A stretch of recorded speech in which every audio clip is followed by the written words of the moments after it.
Dunia Pagi ini BBC Indonesia bersama saya Haider Afan, Senin 21 Februari 2022. Sari berita BBC pukul 5 waktu Indonesia Barat.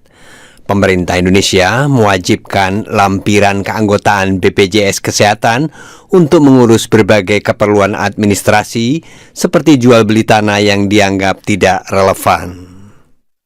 Menambah kepesertaan BPJS Kesehatan ini kan bisa dilakukan dengan cara lain, yang lebih edukatif, yang lebih soft, dengan sosialisasi yang lebih banyak kepada masyarakat. Ratu Elizabeth dinyatakan positif COVID-19 dengan gejala ringan seperti pilek 10 hari setelah putra sulungnya Pangeran Charles dinyatakan positif. Dan Rusia dan Belarus memperpanjang latihan militer gabungan di dekat perbatasan dengan Ukraina.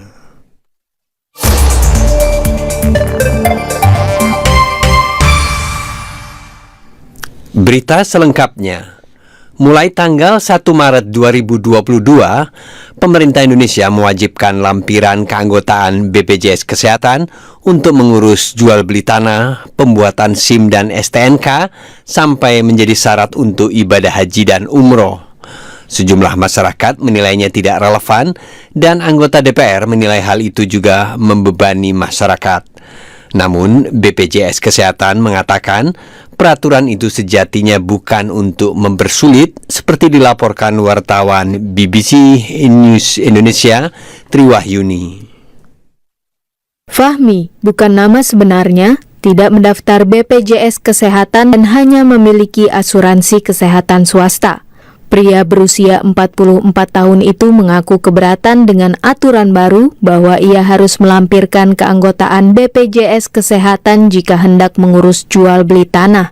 Ini ya keberatan sih, kayak ngada-ngada gitu. Kalau lu punya tanah, otomatis kan lu pasti punya NPWP, udah wajib. Kalau NPWP masih masuk akal lah, kan wajib pajak, hubungannya sama pajak. Kalau BPJS Kesehatan apa? Kok jadi aneh gitu loh, kayak sesuatu aturan yang tergesa-gesa dibuat. Peraturan baru itu merupakan tindak lanjut dari Instruksi Presiden atau Inpres nomor 1 tahun 2022 untuk mengoptimalkan manfaat BPJS Kesehatan kepada seluruh masyarakat Indonesia yang diteken Presiden Jokowi bulan lalu. Sebanyak 30 kementerian dan lembaga diminta untuk melakukan percepatan terhadap rekrutmen peserta BPJS Kesehatan.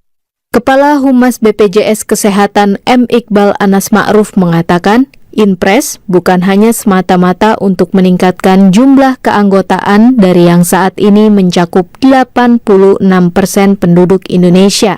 Ini untuk memastikan bahwa kalau kita melihat data kepesertaan orang penerima bantuan iuran itu sudah dijamin oleh negara sebetulnya. Yang harus diperbaiki kan memang masih menjadi PR terkait dengan masih ada orang miskin yang belum masuk dalam skema jaminan. Tapi dengan adanya instruksi ini sebetulnya akan lebih mempercepat untuk proses pendaftaran kepesertaan, validasi peserta akan menjadi lebih terukur dan tentu bukan untuk mempersulit kepada masyarakat. Anggota DPR RI Komisi 9, Kurniasih Mufidayati menilai instruksi Presiden itu justru menambah beban masyarakat karena berdampak pada proses administrasi dalam banyak hal yang bisa menyulitkan masyarakat untuk mengakses layanan publik. Menambah kepesertaan BPJS Kesehatan ini kan bisa dilakukan dengan cara lain, yang lebih edukatif, yang lebih soft, dengan sosialisasi yang lebih banyak kepada masyarakat, dan juga dengan meningkatkan layanan kualitas kesehatan kepada masyarakat. Kemudian juga dari pihak Kementerian Kesehatan juga dengan bersegera melakukan pembayaran klaim dari BPJS Kesehatan ya. Itu kalau layanannya meningkat, layanannya baik ya, kemudian juga pembayaran klaim itu bisa lancar, Fasiankes juga bisa survive gitu ya, memberikan pelayanannya dengan lebih baik lagi. Saya rasa kepesertaan yang tinggal 20% itu akan terpenuhi. Koordinator Advokasi BPJS Watch, Timbul Siregar juga mengatakan masih banyak hal yang harus diperbaiki oleh BPJS Kesehatan karena masalah yang sudah ada bertahun-tahun ternyata masih diadukan masyarakat. Dia juga menyarankan BPJS Kesehatan mengikuti cara kerja asuransi swasta dalam memberikan pelayanan dan bantuan terhadap anggotanya. Saya berkali-kali bilang harus hadir 7 kali 24 jam di rumah sakit. Tapi BPJS Kesehatan selalu bilang, kami punya keterbatasan waktu, Pak, keterbatasan SDM, keterbatasan biaya juga untuk begini-begini dan sebagainya. Ya, kalau begitu, pakai dulu dengan teknologi canggih. Teknologi misalnya Zoom-link. Saya bilang, kalaupun di satu rumah sakit, 1 minggu nggak bisa hadir, kasih satu ruangan. Di sana ada peserta yang mau komplain, masuk ke ruangan tersebut tinggal buka Zoom, ngomong langsung dengan orang BPJS. Setelah itu, orang BPJS follow up ke rumah sakit. BPJS Kesehatan mencatat capaian rekrutmen saat ini mencapai 230 juta jiwa. Artinya, ada sekitar 40 juta jiwa yang belum mendaftar menjadi anggota. Negara mewajibkan seluruh masyarakat menjadi anggota BPJS Kesehatan agar bisa mendapatkan jaminan kesehatan nasional. Untuk membaca tulisan mendalam tentang kewajiban memiliki keanggotaan BPJS Kesehatan guna mengurus keperluan administrasi, Anda dapat membacanya di laman utama bbcindonesia.com.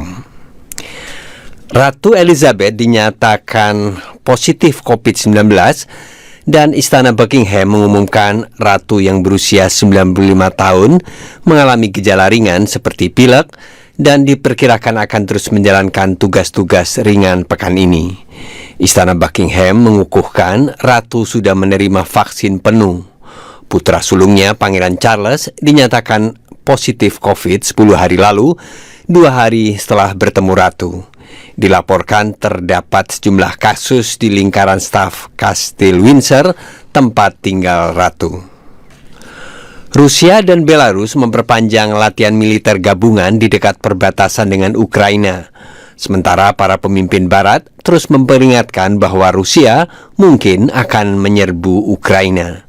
Menteri Pertahanan Belarus, Viktor Krenin, mengatakan keputusan diambil karena hal yang disebut sebagai gangguan keamanan di Ukraina Timur. Moskow membantah tudingan bahwa pihaknya mencari-cari alasan untuk menyerang Ukraina.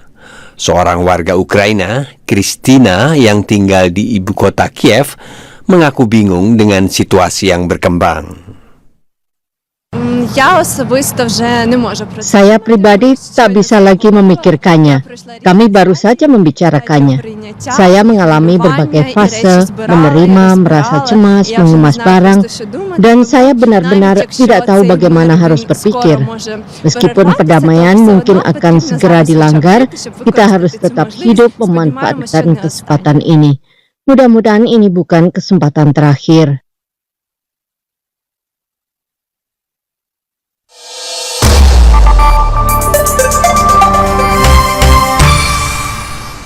Dan pendengar, setelah Perdana Menteri Belanda Mark Rutte meminta maaf atas tindakan ekstrim, sistematis, dan meluas oleh tentara Belanda di masa Perang Kemerdekaan 45-49, muncul tuntutan agar ada tindakan konkret oleh pemerintah Belanda.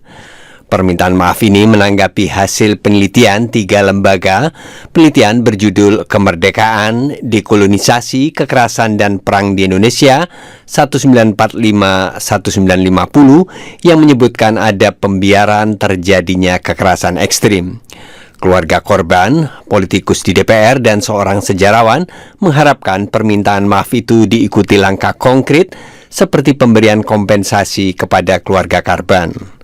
Saya Haider Afan membahasnya lebih tuntas dalam majalah udara BBC Indonesia edisi Senin pagi ini. Tanggal 19 September 1945 tak dapat terhapus dari ingatan rakyat Indonesia. Kurang dari 2 tahun setelah Soekarno dan Hatta mengumumkan kemerdekaan, Belanda membonceng sekutu untuk mengembalikan kekuasaan kolonialnya di Indonesia. Lalu, ratusan ribu tentara Belanda dikirim dalam rentang 5 tahun. Mereka mengklaim sebagai aksi untuk menegakkan ketertiban, namun kaum Republik menyebutnya sebagai perang mempertahankan kemerdekaan. Lebih 100.000 rakyat Indonesia diyakini menjadi korban, dan butuh lebih dari 70 tahun kemudian, Perdana Menteri Belanda Mark Rutte harus meminta maaf atas kekerasan ekstrim tentaranya selama 45-49. Dit onderzoek is aanleiding Penelitian ini mendorong saya untuk mengulangi permintaan maaf tersebut di sini dan sekarang mengenai kekerasan ekstrim Belanda yang sistematis dan luas pada tahun-tahun itu. Dan secara terus-menerus hal itu diabaikan oleh kabinet-kabinet sebelumnya. Hari ini, atas nama pemerintah Belanda, saya menyampaikan permintaan maaf yang mendalam kepada rakyat Indonesia. Permintaan maaf ini merespon hasil penelitian yang disponsori oleh pemerintah Belanda tentang kekerasan di periode 45 hingga 49. Ini untuk pertama kalinya Belanda mengakui tentaranya melakukan kekerasan ekstrim, sistematis, dan meluas selama periode itu.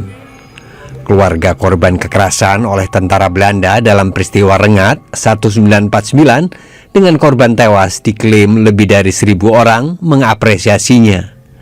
Namun, Panca Setio Prihatin, anak salah seorang saksi mata, menganggap hal itu tidaklah cukup. Mereka tidak punya kehidupan, mereka kehilangan keluarga dan sebagainya. Ini kan tidak ada tindak lanjut. Saya kira tidak cukup dengan minta maaf. Pemerintah Belanda harus melakukan hal-hal yang konkret seperti apa yang pernah dia lakukan pada peristiwa Westerling gitu misalnya, atau peristiwa yang lain di Rawagede. Ya, pertamanya memang saya dengar kabar ada berita dari kota gitu bahwa desa ini mau diserang malam. Tapi berhubung itu hujan, jadi nggak pergi kemana-mana itu orang. Semua nggak ada yang pergi, hujan sama sekali. Nah setelah itu betul, kira-kira jam 5 itu ada tembakan.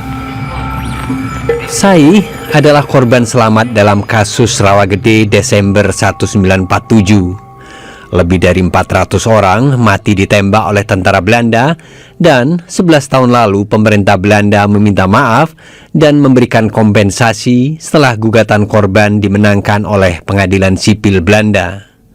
Ketua Yayasan Rawagede, Sukarman, mengatakan mereka memenangkan gugatan karena memiliki bukti otentik termasuk kehadiran saksi-saksi korban. Kalau di Rawagede kan janda banyak, yang ditembak masih hidup banyak, saksi mata anaknya juga dibawa ke mahkamah, cara melihat bapaknya ditembak gitu. Dan termasuk orang ditembak 2 kali masih hidup, pas masih ada. Nah itu dibawa ke mahkamah ke sana, ke Den Haag 2011. Bagaimanapun, anggota DPR dan politikus Partai Keadilan Sejahtera, Nasir Jamil, mendesak pemerintah Indonesia agar segera merespon permintaan maaf itu. Hal itu dia tekankan karena sudah ada tuntutan keluarga korban yang menuntut pemberian kompensasi. Kalau kemudian kita diam saja, tidak bereaksi, ya tentu ya seperti ayam sayur Indonesia ini. Ya artinya ya sudah, memang itu sudah sejarahmu, itu sudah nasib lu, kira-kira begitu. Ya oleh karena itu sekali lagi saya berpikir bahwa permintaan maaf itu sebaiknya diikuti dengan tindakan-tindakan konkret lainnya, kompensasi dan lain sebagainya. BBC News Indonesia telah menghubungi juru bicara Kementerian Luar Negeri Indonesia, Teguh Faizasa, yang mengatakan pemerintah sedang menyusun respon atas permintaan maaf itu. Sejarawan dari Universitas Indonesia, Bondan Kanumoyoso, menganggap permintaan maaf itu menunjukkan pemerintah Belanda mengesampingkan kepentingan politik dan mengangkat masalah kemanusiaan. Permintaan maaf itu menurut Bondan harus segera direspon secara baik oleh pemerintah Indonesia dengan mengutamakan kepentingan korban. Nanti langkah selanjutnya tentu arahnya ke sana lah, keadilan bagi korban itu ya. Bagaimana baiknya yang kemudian bisa mendamaikan apa yang selama ini itu menjadi luka ya. Ya kita harus menyelesaikan ini. Kalau itu sudah tercapai, ya kita bisa bergerak maju yang lebih positif gitu, nggak ingat lagi luka-luka ini. Komentar sejarawan Bondan Kanumoyoso itu tadi sekaligus menutup majalah udara BBC Indonesia pagi ini. Saya Haidar Afan undur diri dan terima kasih atas perhatian Anda. Salam. Dan perkembangan berita dunia dan nasional serta berbagai artikel lainnya dapat Anda ikuti melalui bbcindonesia.com. Demikian dunia pagi ini BBC Indonesia, saya Haidar Afan undur diri dan terima kasih atas perhatian Anda. Sampai jumpa dan salam.